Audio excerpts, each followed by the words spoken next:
Yes, the National Electrical Code mandates derating ampacities when cable burial depth exceeds 30 inches in ductbanks. Specifically, Article 310.60 in the 2002 NEC addresses this scenario. The code allows a 6% derating of the ampacity for every foot of increased burial depth beyond the initial 30-inch threshold. This derating factor applies across all values of thermal resistivity, often denoted as ρ. The provision encompasses cables operating at or below 2000 volts. The purpose of this derating is to account for the reduced heat dissipation capability of the soil at greater depths. When cables are buried deeper, the surrounding earth acts as a thermal insulator, hindering the transfer of heat away from the conductors. This can lead to elevated conductor temperatures, potentially exceeding their rated limits and causing insulation degradation or premature failure. The 6% derating factor is an empirically derived value intended to compensate for this reduced heat dissipation. To apply this derating rule, first determine the actual burial depth of the ductbank. Then subtract 30 inches from this value to obtain the excess burial depth in inches. Convert this excess depth to feet by dividing by 12. Multiply the excess depth in feet by 0.6 to obtain the derating factor. Multiply the initial ampacity of the cable as determined from the appropriate ampacity tables in the NEC by 1 minus the derating factor. The result is the derated ampacity that must be used for circuit design and conductor selection. For example, if a cable with an initial ampacity of 100 amps is buried 42 inches deep in a ductbank, the excess burial depth is 42 inches minus 30 inches, which equals 12 inches, or 1 foot. The derating factor is 1 foot multiplied by 0.6, which equals 0.6 or 6%. The derated ampacity is 100 amps multiplied by 1 minus 0.6, which equals 94 amps. Therefore, the cable can only be loaded up to 94 amps in this scenario. It's crucial to consult the specific edition of the NEC applicable in your jurisdiction, as code requirements can change between editions. The 2002 NEC Article 310.60 is the relevant section for this rule. Ensure that you understand the definitions and requirements outlined in the NEC before applying any derating factors. Failure to properly derate cable ampacities can lead to overheating, insulation damage, and potentially hazardous conditions. This derating calculation is essential for ensuring the safe and reliable operation of underground electrical systems. Remember to consider other applicable derating factors such as those related to ambient temperature or the number of conductors in a raceway, in addition to the burial depth derating. The NEC provides comprehensive guidelines for conductor ampacity calculations, and it's important to follow all relevant requirements. Consider a scenario where you have a 480-volt circuit buried in a ductbank at a depth of 48 inches. The conductors are THHN copper, and the initial ampacity before any derating is 200 amps based on NEC Table 310.16. To determine the derated ampacity, follow these steps. Firstly, calculate the excess burial depth. The actual burial depth is 48 inches, and the NEC requires derating for depths exceeding 30 inches. The excess depth is 48 inches minus 30 inches, which equals 18 inches. Secondly, convert the excess burial depth to feet. Divide the excess depth in inches by 12 inches per foot, so 18 inches divided by 12 inches per foot equals 1.5 feet. Thirdly, calculate the derating factor. The NEC specifies a 6% derating per foot of excess depth. The derating factor is 1.5 feet multiplied by 6%, which equals 9%, or 0.9.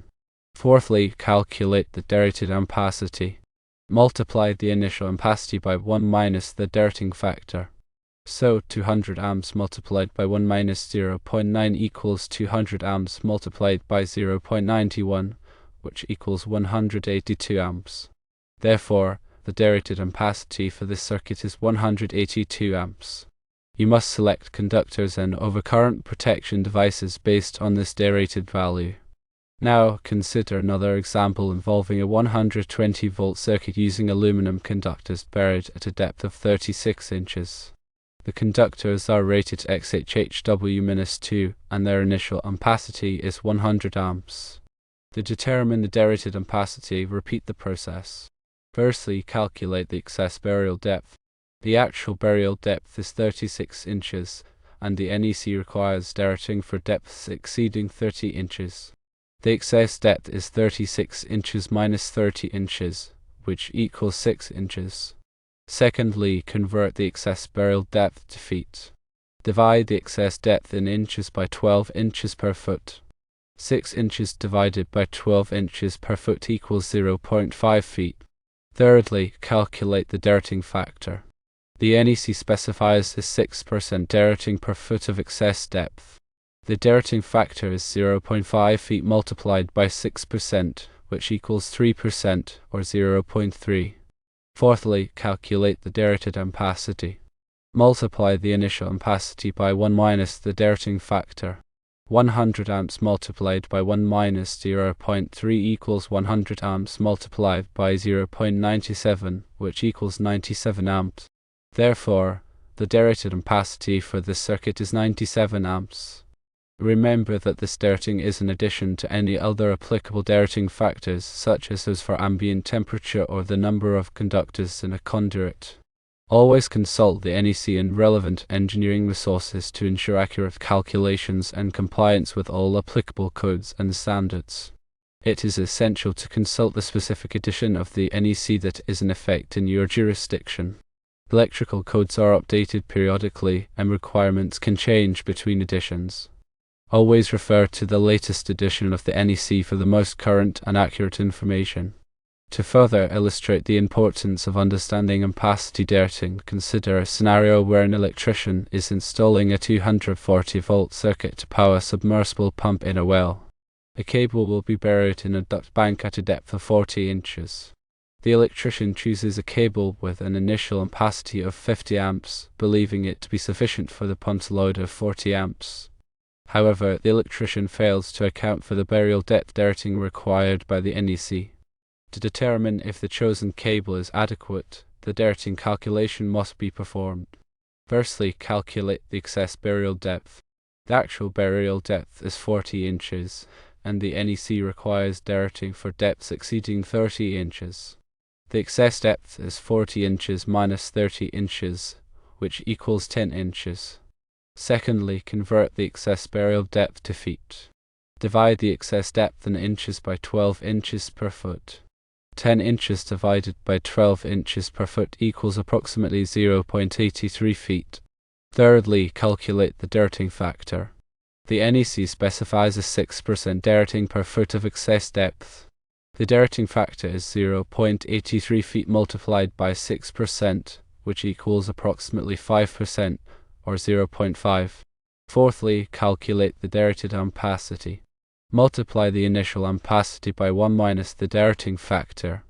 50 amps multiplied by 1 minus 0.5 equals 50 amps multiplied by 0.95, which equals 47.5 amps. Therefore, the derated ampacity for the circuit is 47.5 amps. In this scenario, the derated ampacity of the chosen cable, 47.5 amps, is greater than the pump's load of 40 amps.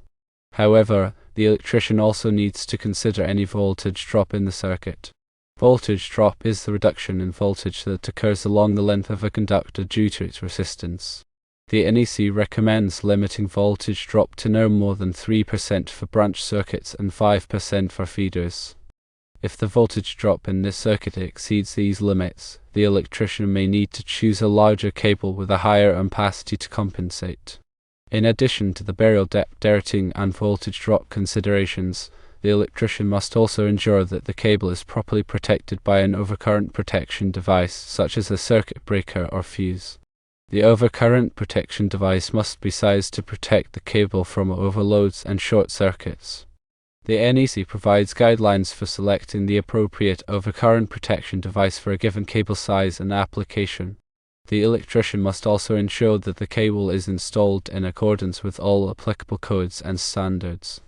This includes using the correct type of conduit, fittings, and supports, as well as following proper wiring practices. The electrician must also properly ground the circuit to protect against electrical shock hazards.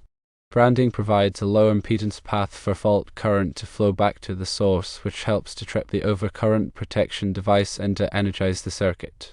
The electrician must also properly bond all metallic enclosures and equipment to the grounding system to ensure that they are at the same electrical potential.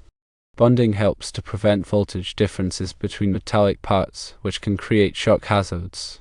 In conclusion, understanding ampacity derating, voltage drop, overcurrent protection, and proper installation practices is essential for ensuring the safe and reliable operation of electrical circuits.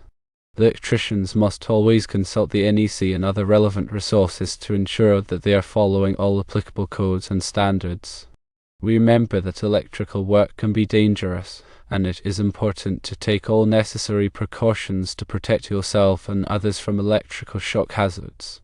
Always de-energize circuits before working on them, and use appropriate personal protective equipment, such as rubber gloves and insulated tools.